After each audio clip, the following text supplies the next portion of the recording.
Mais on a créé un monde incroyable. Je pense que j'ai 87 ans et je pense que j'ai jamais vécu une époque aussi folle. On a tous les outils pour fabriquer un monde nouveau ou précipiter la fin du monde. Jamais la roulette n'a été aussi incertaine. Moi, si on m'avait dit, quand j'ai commencé ce métier, qu'un jour il y aurait l'intelligence artificielle, vous savez, on dit en général, il y avait avant et après Jésus-Christ, maintenant on dira, il y a avant et après l'intelligence artificielle. Le monde est en train de changer d'une façon absolument incroyable. Mais tel que je vous connais, ça vous intéresse et vous allez en faire quelque chose. Oui, parce que l'intelligence artificielle, c'est le savoir. Le talent, c'est l'imagination. Pour l'instant, il n'y a pas encore de machine qui ait de l'imagination. C'est Augustin, je suis avec Claude Lelouch, à qui l'on doit la double affiche du Festival de Cannes cette année, Jean-Louis Trintignant et Anouk Aimée, un homme et une femme, Palme d'Or, il y a presque 60 ans. Qu'est-ce que vous avez ressenti quand vous avez appris que ces deux images avaient été choisies pour être l'affiche officielle du Festival de Cannes cette année? Je me suis dit que c'était une Palme d'Or qui avait bien vieilli. Elle avait 60 ans d'âge. Le seul critique qui compte vraiment, c'est le temps qui passe. Et il est sympa avec moi. C'est du cinéma, parce qu'il y a un chant contre chant. Et c'est extrait du tournage du film. Moi, quand j'ai tourné cette scène, je savais pas que j'allais tourner autour d'eux. Quand Jean-Louis court vers Anouk, et que Anouk court vers Jean-Louis, les enfants ont suivi, c'était pas prévu. Moi, j'ai suivi tout le monde avec ma caméra, et quand Jean-Louis la prend dans ses bras et qu'il a fait tourner et tout ça, moi je tourne avec eux autour, voilà. Et donc ces deux images viennent de cette spontanéité, de ce moment merveilleux. Vous dites un homme et une femme, pourquoi pas une femme et un homme, tiens? Écoutez, ça sera le titre de mon prochain film. C'est pas vrai? Oui, ça va s'appeler « Il était une fois des femmes et quelques hommes ». Parce qu'en voyant ces deux affiches comme ça, c'est une question qu'on se pose. C'est plus un homme et une femme, c'est aussi une femme et un homme. Aujourd'hui. Je pense que si le film sortait aujourd'hui, je l'appellerais Une femme et un homme. C'est une Palme d'Or, effectivement, en 1966. Vous vous souvenez de tout? Vous vous souvenez de ce moment-là? Oui, on ne peut pas l'oublier. Qu'est-ce qui s'est passé? Bah écoutez, il s'est passé qu'en 5 minutes, tout est arrivé. Votre vie a changé? Voilà. En 5 minutes, les choses sont devenues plus simples et plus compliquées. Et ça vous fait quoi de le revoir, ce film, de revoir ces images, vous? Écoutez, là, il y a 15 jours, 3 semaines, j'étais aux États-Unis parce que le film ressort en ce moment. J'ai revu le film avec une salle pleine.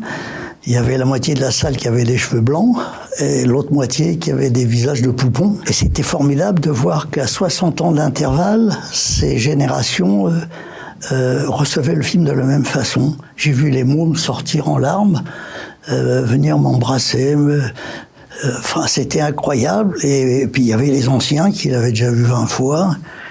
Qui pleurait aussi. Joe Biden a rencontré sa femme en allant voir un homme et une femme.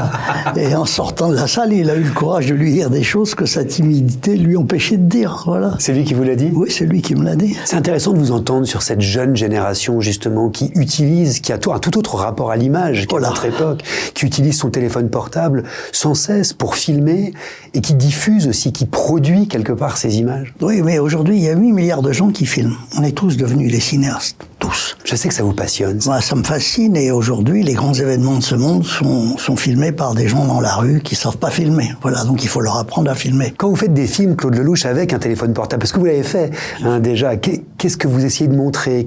Sur quoi est-ce que vous essayez de réfléchir? Eh bien, je suis encore plus près de la vérité. Parce que ce téléphone portable, c'est la plus belle caméra du monde. On n'a plus besoin de lumière. On peut dégainer en 2 secondes. On n'est pas obligé de sortir d'un camion du matériel.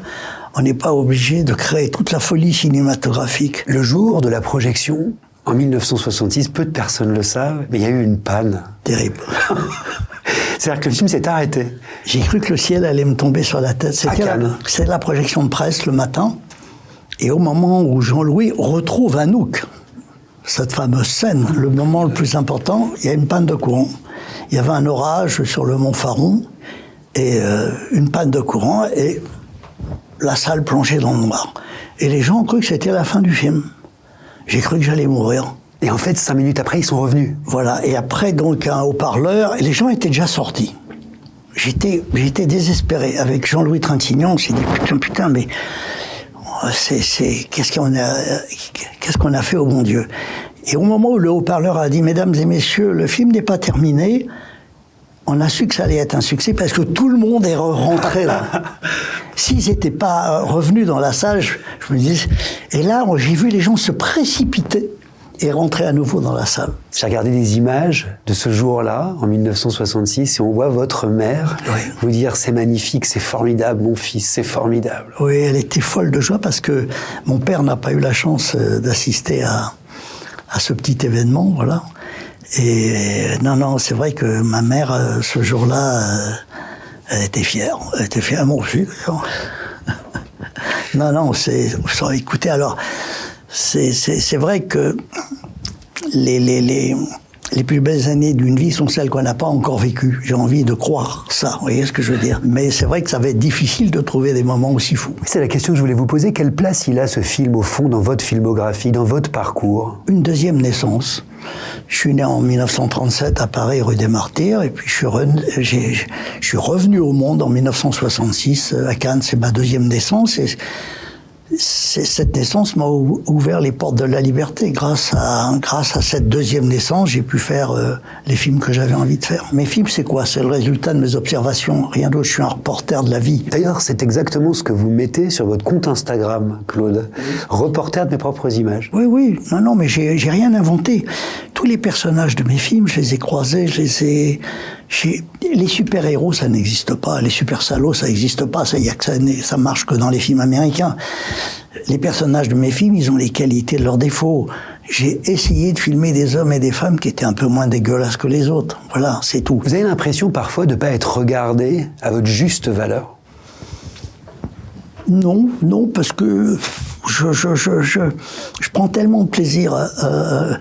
Je fais les films pour moi. Je fais les films que j'ai envie de voir. Non, mais je vais vous dire, moi je recevais Quentin Tarantino il y a 2 ans au Festival de Cannes, qui ne jurait que par vous, qui me disait « je pense à Claude Lelouch ».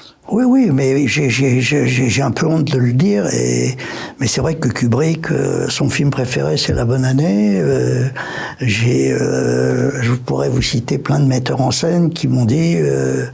Woody Allen m'a dit, quand j'ai vu Un homme et une femme, pendant 4 ans, j'ai essayé de faire du Lelouch.